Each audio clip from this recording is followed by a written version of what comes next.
بسم الله الرحمن الرحيم. الحمد لله رب العالمين، والصلاة والسلام على سيدنا محمد سيد الأولين والآخرين وعلى آله وأصحابه أجمعين. أما بعد فأعوذ بالله من الشيطان الرجيم. بسم الله الرحمن الرحيم. وقال ربكم ادعوني أستجب لكم إن الذين يستكبرون عن عبادتي سيدخلون جهنم داخرين.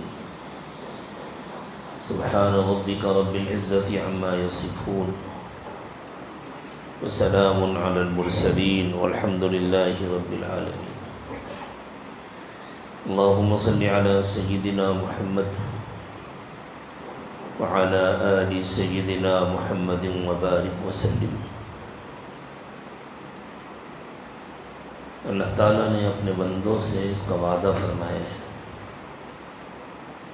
کہ مجھ سے مانگو میں تم کو دوں گا، مجھے پکارو میں سنوں گا، مجھ سے طلب کرو میں عطا کروں گا، مجھے یاد کرو میں تمہاری ضرورتیں پوری کروں. اور ساتھ میں یہ بھی بتلا دیا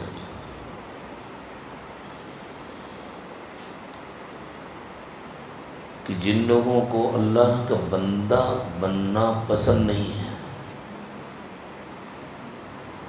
جو بندگی کو اپنی شان کے خلاف سمجھتے ہیں اور اپنے کو بلند و بالا سمجھتے ہیں کہ میں کیوں جھکوں اللہ کے آگے، پھر ان کا ٹھکانہ جہنم ہے. وہ ذلیل ہو کر جہنم میں جائیں گے. اور اگر انہوں نے دل سے اللہ کو نہیں مانا تو ہمیشہ کے لیے جہنم میں جائیں گے. ہم یہاں اللہ کو یاد کرنے، اللہ کو پکارنے، اللہ سے مانگنے اور مانگنے کا سلیقہ سیکھنے کے لیے جمع ہوئے ہیں. ہم میں سے کسی کے بھی یہاں آنے کا کوئی دنیا کا مقصد نہیں ہے. اللہ دنیا کی محبت کو ہمارے دلوں سے نکال دے. ہماری ہر ضرورت اللہ تعالیٰ اپنے فضل سے، اپنے کرم سے پوری فرمائے. اپنے سوا ہمیں کسی کا کبھی محتاج نہ بنائے. لیکن دنیا کی محبت اللہ ہمارے دلوں سے نکال دے. اور اپنی ذات کی محبت، اپنے کو کچھ سمجھنا، اپنے کو بڑا سمجھنا اور اندر چھپی ہوئی یہ خواہش کہ لوگ مجھے پہچانیں، میرا احترام کریں، مجھے بڑا سمجھیں، یہ بھی دنیا کی محبت میں شامل ہے. اور اسی پر وعید ہے ان الذین یستکبرون عن عبادتی. جن کو میں اس کا آسان سا مفہوم عرض کر رہا ہوں، اس کا حاصل یہ ہے جو میرا بندہ نہیں بننا چاہتے، خود بڑے بننا چاہتے ہیں. جو بڑا بننا چاہے گا وہ اللہ کی بندگی کیوں کرے گا؟ چاہے زبان سے وہ بندگی کا نام لیتا ہو، لیکن اگر کہیں بھی دل کے کسی کونے میں اپنی بڑائی کی کوئی خواہش چھپی ہوئی ہے تو پھر یہ اللہ کی بندگی نہیں ہے. اس کا انجام جہنم ہے. سیدخلون جہنم داخرین. ایسے لوگ ذلیل ہو کر جہنم میں جائیں. تو ہم ڈھونڈ کر تلاش کر کے اپنے اندر سے اپنی بڑائی کے شبہات کو بھی نکالنے کے لیے آئے. یہاں ہمارے آنے کا مقصد صرف اللہ کو راضی کرنا ہے، اللہ کو پانا ہے، اللہ کو منانا ہے. 3 دن انشاءاللہ اعتکاف ہوگا. آج مغرب سے شروع ہوگا اور اتوار کو مغرب میں مکمل ہوگا. جس طرح اللہ تعالیٰ نے ہم سب کو جسمانی طور پر اپنے گھر میں جمع کر دیا ہے، اللہ ہمارے دلوں کو بھی اپنی محبت میں اجتماعیت نصیب فرما دے۔ اللہ کی بندگی کا ایک تقاضا یہ بھی ہے کہ ہمارے دل بے کھوٹ ہو جائیں، کسی کی طرف سے کوئی شکایت، کوئی عداوت، کوئی نفرت کا جذبہ ہمارے دل میں نہ رہے۔ نفرت صرف شیطان سے، محبت اللہ سے، اور ہر اس شخص سے جو اللہ سے محبت کرتا ہے، جس کو ہم آسان لفظوں میں کہیں اللہ سے محبت اور اللہ والوں سے محبت۔ خود اللہ کے رسول صلی اللہ علیہ وسلم نے یہ دعا سکھائی، اللہم انی اسألک حبک وحب من یحبک۔ اللہ میں آپ سے بھیک مانگتا ہوں کہ مجھے اپنی محبت عطا فرما دیجیے، اور جتنے آپ سے محبت کرنے والے ہیں ان سب کی محبت مجھے عطا فرما دیجیے۔ سب سے زیادہ اللہ سے محبت کرنے والے ہیں انبیاء کرام علیہ السلام، اور انبیاء کرام کے امام و سردار ہیں حضرت محمد صلی اللہ علیہ وسلم۔ تو مخلوق میں سب سے زیادہ اللہ سے محبت کرنے والے حضرت محمد صلی اللہ علیہ وسلم ہیں۔ اس کا تقاضا یہ ہے کہ ہم کو بھی اللہ کے بعد مخلوق میں سب سے زیادہ محبت حضرت محمد صلی اللہ علیہ وسلم، اور باقی سب سے اللہ کے لیے محبت۔ اعتکاف تو انشاءاللہ مغرب سے شروع ہوگا، مغرب سے پہلے سورج ڈوبنے سے پہلے 3 دن کے اعتکاف کی نیت سے سبھی حضرات مسجد میں داخل ہو جائیں، پھر بلا عذر شرعی کے مسجد سے نہیں نکلنا۔ عذر شرعی کیا ہے؟ استنجا کرنے جانا ہے، وضو کرنے کے لیے جانا ہے، بس اس کے علاوہ مسجد سے نہیں۔ جس طرح نماز کے لیے وضو شرط ہے، اسی طرح اللہ کی بندگی کے لیے اندر کا وضو بھی شرط ہے۔ اب وہ اندر کا وضو کیا ہے؟ ہمارا سینہ بے کینہ ہو جائے۔ اس لیے مغرب سے پہلے سوچ لیں، ہمیں زندگی میں جس سے بھی کبھی بھی کوئی تکلیف پہنچی ہو، کوئی شکایت ہو، ہم اس کو اللہ کے لیے معاف کریں۔ ہمیں اندازہ نہیں ہے اللہ کے لیے معاف کرنا کتنا بڑا عمل ہے، اور اس کا کتنا فائدہ ہے۔ جو اللہ کے لیے سب کو معاف کر دیتا ہے نا، اللہ اس کو سب کا محبوب بنا دیتے ہیں، اللہ اس کو اپنا محبوب بنا لیتے ہیں، اور پھر سب کا محبوب۔ ان 3 دنوں میں یہاں رہتے ہوئے ہمیں اس کی مشق کرنی ہے کہ کوئی ایسی بات نہیں کرنی جس سے اللہ ناراض ہوتے ہیں۔ میں نے عرض کیا ہمیں اس کی مشق کرنی ہے، یہ کام صرف ان 3 دنوں میں نہیں کرنا، یہ کام پوری زندگی کرنا ہے انشاءاللہ۔ ان 3 دنوں میں اس کی مشق کرنی ہے، کوئی بات ہمیں ایسی نہیں کرنی جس سے اللہ ناراض۔ غیبت تو کسی کی نہ کرنی ہے نہ سننی ہے۔ کوئی کسی کی غیبت کرے اٹھ کے چلے جاتا، بس نہیں بھائی اپنی بات کرو، میری بات کرو۔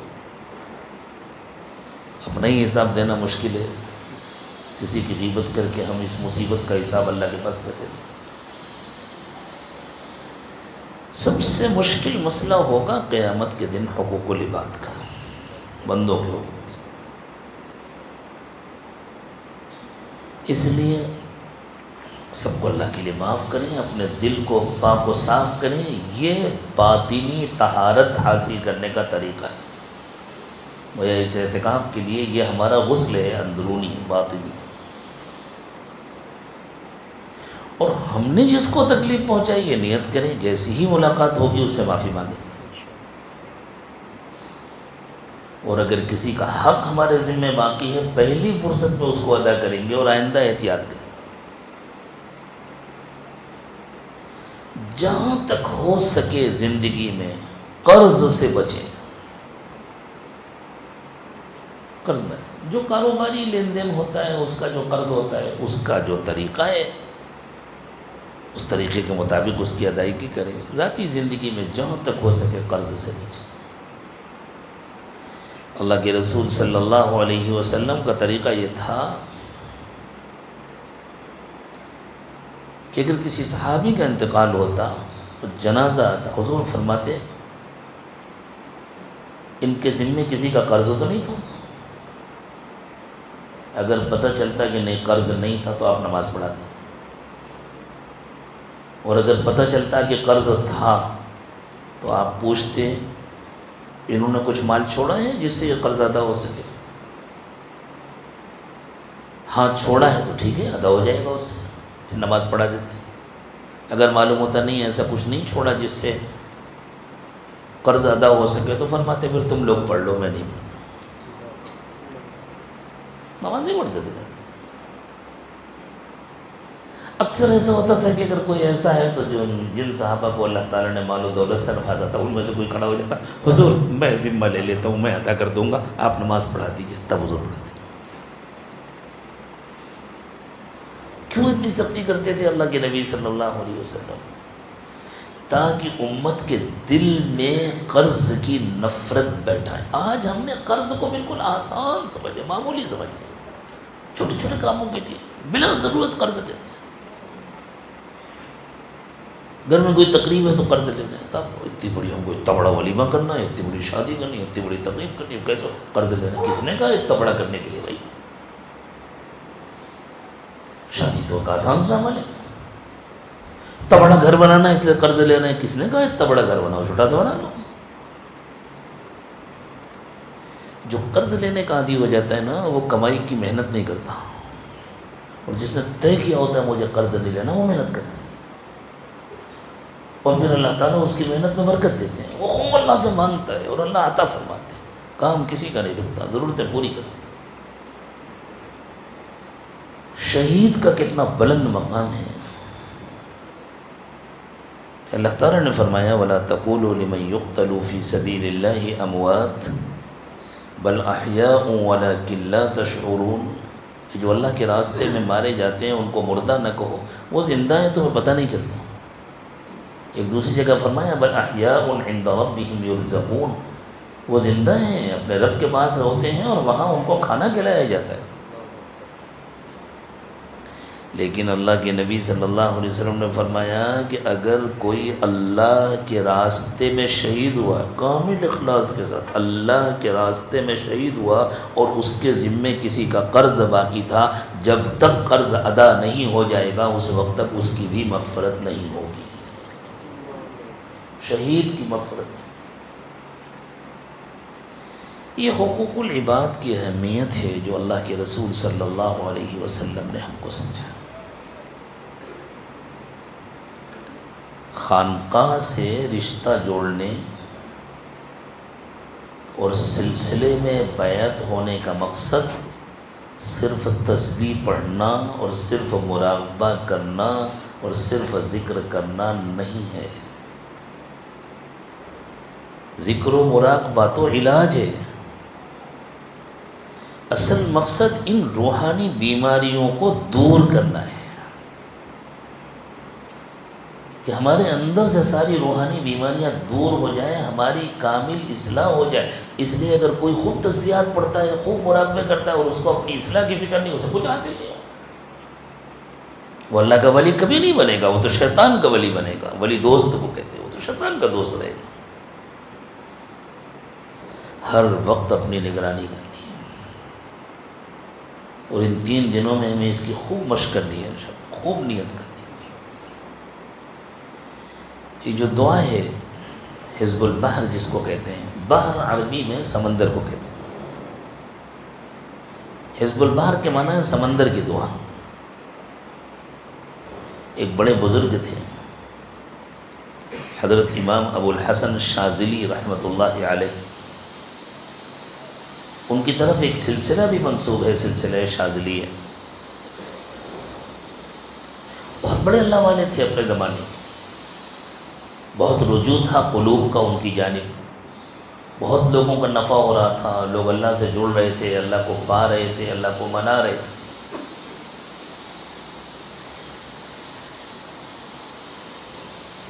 مختلف علاقوں میں ان کا وقت گزرا ہے. جس زمانے کا یہ واقعہ ہے جب اللہ تعالیٰ نے ان کو حزب البحر عطا فرمائی، اس وقت ان کا قیام مصر میں تھا. حج کا موقع قریب آ گیا تھا.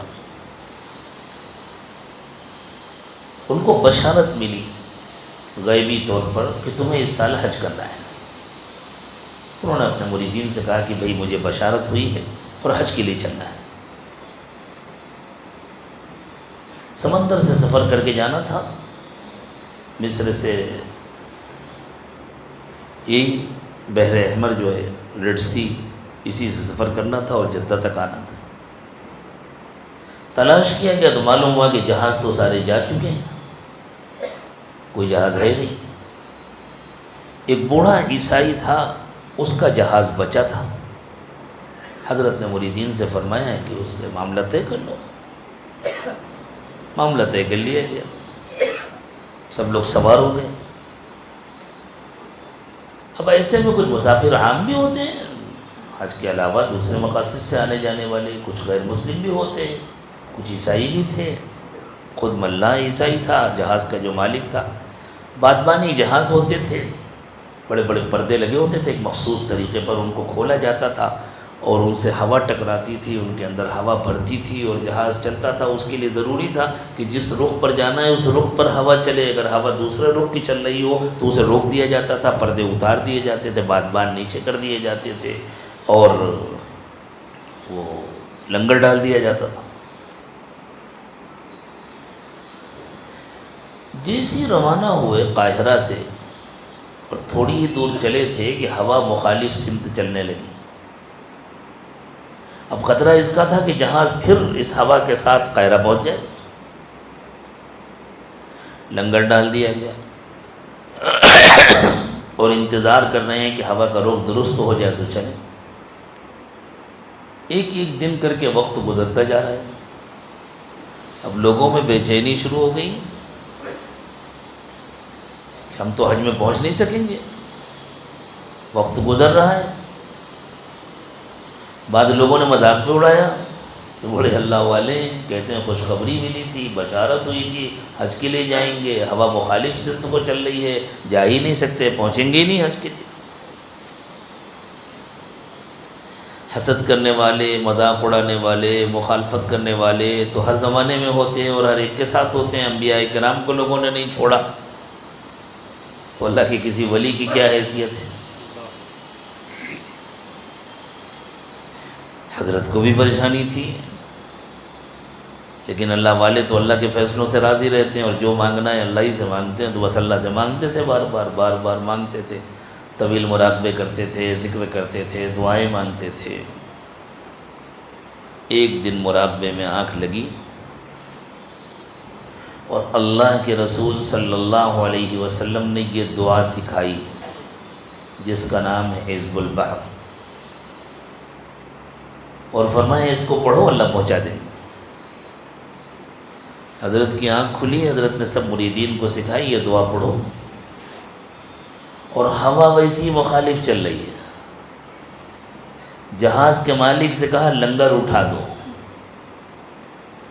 اس نے کہا لنگر اٹھائیں گے تو ہم قاہرہ پہنچ جائیں گے. فرمایا نہیں، مجھے بشارت ملی ہے ہم انشاءاللہ حج کے لیے پہنچیں گے، لنگر اٹھا دو. کسی کے سمجھ میں نہیں آ رہا تھا، لنگر اٹھائیں گے تو جہاز فوراً دوڑ پڑے گا قاہرہ کی طرف. لیکن حضرت نے جب تاکید سے حکم دیا اور ان کے مریدین نے اصرار کیا تو جہاز کے مالک نے بھی سوچا بھائی مجھے کیا کرنا ہے، مجھے تھوڑی حج کرنا ہے، وہ تو عیسائی تھا. اس نے لنگر اٹھا دیا. جس وقت لنگر اٹھا رہے تھے تو ہوا مخالف سمت کو چل رہی تھی. جیسے ہی لنگر اوپر اٹھے ہوا موافق سمت کو چلی اور اتنی تیز چلی کہ لنگر اٹھانے کا نکالنے کا موقع نہیں مل سکا، رسے کاٹنے پڑے. اور اتنا تیز چلا یہ جہاز کہ وقت پر پہنچ گیا اور ماشاءاللہ سب کاج ہو گیا۔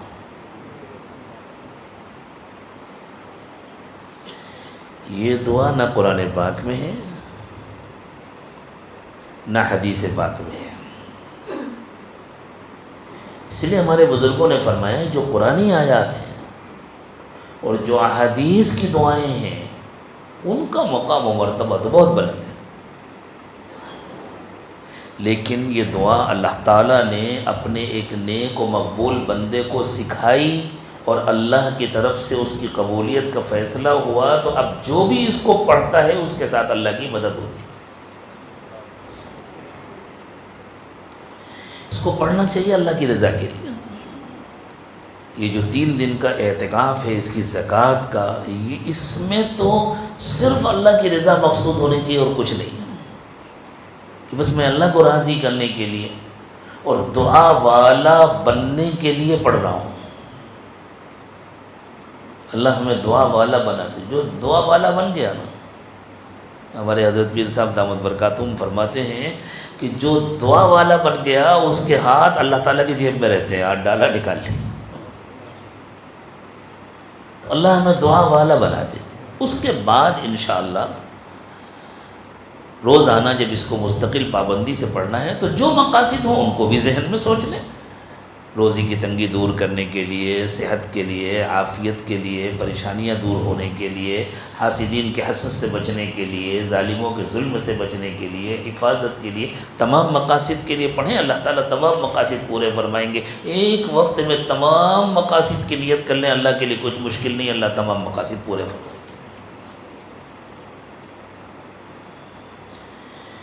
انشاءاللہ چونکہ اور بھی لوگ آنے والے ہیں تو پھر کچھ گفتگو ہوگی۔ بہتر تو یہی تھا کہ سبھی لوگ اصل میں ہی جمع ہو جاتے، کہا تو یہی گیا تھا۔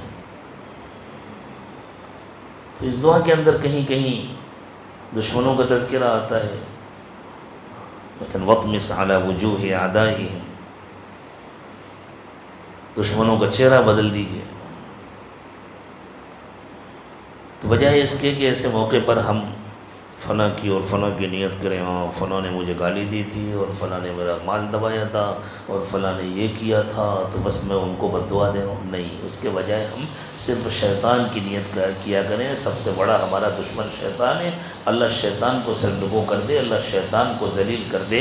باقی ہمارا کوئی دشمن نہیں ہے، اگر کسی نے کوئی برائی کی بھی تو اس سے بھی تو شیطان نے کرائی تھی، اللہ شیطان کو سزا دے اور باقی سب بندوں کو اللہ تعالیٰ سچی توبہ نصیب فرما دے۔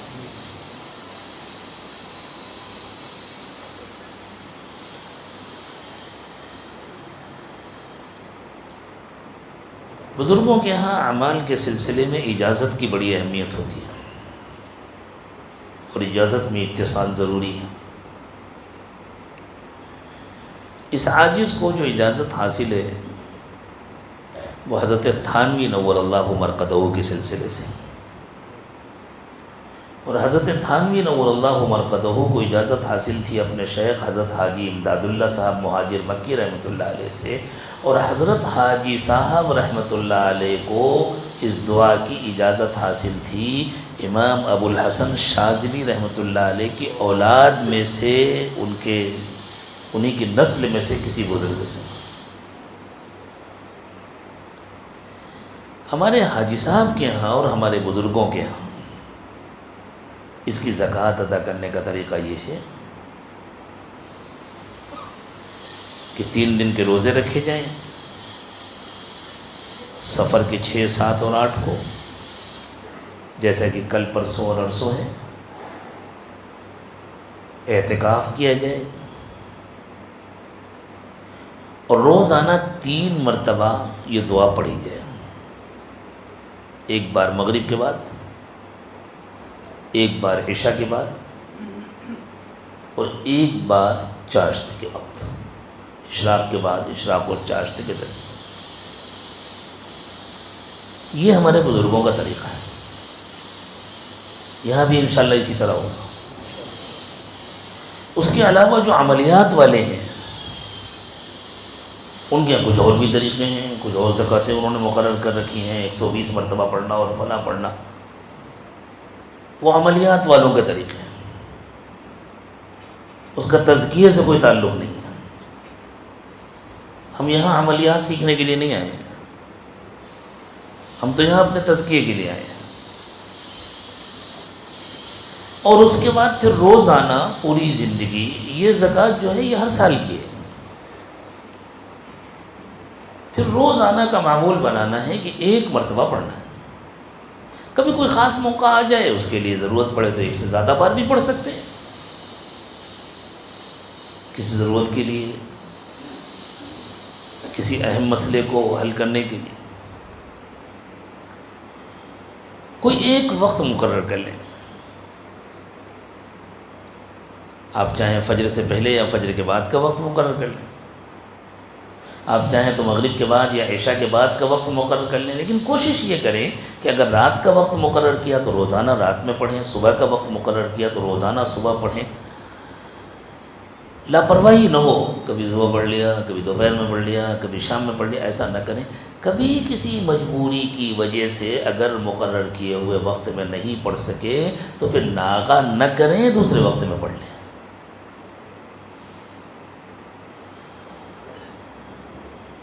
اس کے ساتھ ساتھ جتنے سالکین ہیں الحمدللہ وہ سب سورہ یاسین تو پڑھتے ہی ہیں روزانہ صبح، سورہ تغابن بھی پڑھتے ہیں. اسی کے ساتھ ساتھ ہم کوشش کرتے ہیں کہ انہی تین دنوں میں سورہ تغابن کی بھی زکوٰۃ ادا ہو جائے. سورہ تغابن کے اتنے فائدے ہیں کہ بعض بزرگوں نے فرمایا ہے کہ سورہ تغابن کے سارے فائدے نہیں بیان کرنا چاہیے، ورنہ لوگ باقی ساری دعائیں چھوڑ دیں گے، صرف سورہ تغابن ہی پڑھیں گے. ایک مرتبہ تو اللہ کی توفیق سے ہمارے ساتھ ایک بڑی تعداد نے 3 دن روزانہ 101 مرتبہ سورہ تغابن پڑھ کر کے اس کی زکوٰۃ ادا کی تھی. وہ زندگی میں ایک بار ہے، آسان نہیں ہے 101 مرتبہ سب کے لیے پڑھنا، لیکن 41 بار پڑھنا کچھ بہت زیادہ مشکل نہیں ہے. اور 41 کی عادت کی بھی بڑی اہمیت ہے. اس لیے انشاءاللہ ان 3 دنوں میں روزانہ سب کو 41 بار سورہ تغابن بھی پڑھنا ہے. اسے انشاءاللہ آپ سورہ تغابن کے عامل ہو جائیں گے. اور پھر جب ضرورت ہو سورہ تغابن پڑھیں، روزانہ 1 بار پڑھیں. اگر کوئی بیمار ہے تو چند مرتبہ پڑھیں، کوئی مشکل مسئلہ آ گیا تو ہر نماز کے بعد پڑھیں. اور بعض بزرگوں سے ایک طریقہ اور منقول ہے سورہ تغابن پڑھنے کا، اس میں ایک بہت آسان ہے، ایک اس کے مقابلے میں تھوڑا سا دشوار ہے. کہ اچانک کوئی مسئلہ پیش آ گیا، کسی کام میں رکاوٹ آ رہی ہے، کوئی الجھن ہو رہی ہے، تو اس کو دور کرنے کے لیے روزانہ 3 مرتبہ اس طرح سورہ تغابن پڑھیں. کہ شروع کریں، پہلے درود شریف پڑھ لیں 3 بار، اس کے بعد سورہ تغابن پڑھنا شروع کریں. اور جو اس کی 11 نمبر کی آیت ہے، ما اصاب من مصیبت الا باذن اللہ ومن یؤمن باللہ یہد قلبہ واللہ بکل شیء علیم، یہ 11 نمبر کی آیت ہے. اس کو گن کر 30 بار پڑھیں، پھر سورت پوری کر لیں، پھر شروع سے پڑھنا شروع کریں. پھر جب اس آیت پر پڑھیں تو پھر اس کو گن کر 30 بار پڑھیں، پھر سورت مکمل کر لیں. پھر شروع کریں، پھر اسی طرح اس کو 30 بار پڑھیں اور سورت مکمل 3 بار پڑھنا ہے. اس میں 11 نمبر کی آیت 90 مرتبہ ہو جائے گی. یہ بہت مشکل نہیں ہے، نہیں یہ ہمیں کبھی کے لیے، ابھی تو روزانہ 41 مرتبہ پڑھنا ہے. ہاں یہ بھی اگر آپ کرنا چاہیں تو کر لیں، کوئی حرج نہیں ہے، ساتھ میں 41 بار بھی پڑھیں اور اس طرح بھی پڑھ لیں. اور اگر کوئی اور بڑا مسئلہ آ گیا، بہت اہم مسئلہ آ گیا، تو اس کی ایک زیادہ مقدار بھی ہے، اور وہ یہ ہے کہ 3 مرتبہ پڑھنے کے بجائے 5 بار پڑھیں. اور جب 5 بار پڑھیں تو 11ویں نمبر کی آیت کو ہر بار 50 مرتبہ پڑھیں. یہ تھوڑا سا لمبا عمل ہے، اس میں آدھے پونے گھنٹے کا وقت لگ جاتا ہے، لیکن کوئی بڑی مشکل اگر پیش آ گئی ہے تو چند دن کر لینے میں کوئی نقصان نہیں ہے.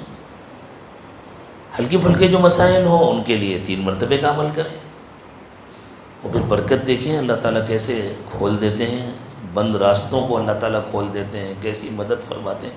ایسی ایسی غیبی مدد ہوتی ہے کہ بس اللہ اکبر، دیکھنے والا دیکھتا ہے، تجربہ کرنے والے تجربہ کرتے ہیں، اتنے واقعات ہوتے ہیں کہ ان کو یاد رکھنا بھی آسان نہیں ہوتا۔ جو سورۃ تغابن کا عامل ہوتا ہے، بزرگوں نے فرمایا وہ ذرا احتیاط کرے کسی کو بد دعا نہ دے۔ اسی سے آپ اندازہ لگا لیں کہ کتنے خطرے کی بات ہے، اور ہمیں بد دعا تو کسی کو دینا ہی نہیں چاہیے۔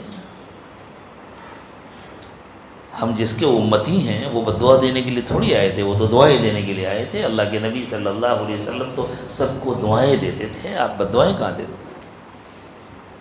آپ نے خود ارشاد فرمایا اللہ نے مجھے لعان نہیں بنایا، برا بھلا کہنے والا، بد دعائیں دینے والا نہیں بنایا، اللہ نے تو مجھے رحمت بنایا ہے۔ حضور اکرم صلی اللہ علیہ وسلم تو رحمت للعالمین ہے، اللہ ہمیں بھی سب کے لیے سراپا رحمت بنا دے۔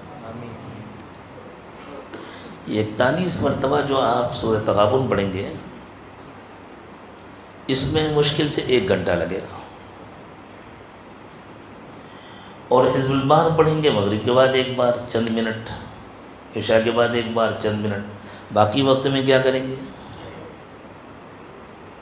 سوئیں گے، بیٹھ کے غیبتیں کریں گے، کیا کریں گے؟ جتنا زیادہ سے زیادہ ہو سکے مراقبہ کریں، اللہ سے دل لگا کر بیٹھیں، خوب مراقبہ کریں، اپنی تسبیحات مکمل کریں، استغفار پڑھیں، درود شریف پڑھیں، اور کم سے کم روزانہ 3 پارہ قرآن پاک کی تلاوت کریں۔ 5 ہو جائے تو اور بہتر ہے، لیکن کم سے کم 3 مرتبہ۔ ضرورت کے مطابق کھانا کھائیں، ضرورت سے زیادہ کھانا تو کبھی بھی نہیں کھانا چاہیے، وہ تو نقصان ہوتا ہے۔ ضرورت کے مطابق کھانا صحت کے لیے مفید ہوتا ہے، اور ضرورت سے زائد کھانا بے پناہ نقصان دہ ہوتا ہے۔ ضرورت کے مطابق کھانا کھائیں، ضرورت کے مطابق آرام کریں، اور باقی سارا وقت استعمال کریں اللہ کو یاد کریں۔ اللہ تعالیٰ مجھے بھی توفیق عطا فرمائے، آپ کو بھی توفیق عطا فرمائے۔ تھوڑا سا وقت باقی ہے، کوئی ضرورت ہو تو اسے پوری کر لیں، اور پھر غروب سے پہلے اعتکاف کی نیت سے مسجد میں تشریف لے آئیں۔ سبحان اللہ و بحمدہ، سبحانک اللہم و بحمدک، نشہد ان لا الہ الا انت، نستغفرک و نتوب الیک۔ سبحان ربک رب العزت عما یصفون، وسلام علی المرسلین، والحمد للہ رب العالمین۔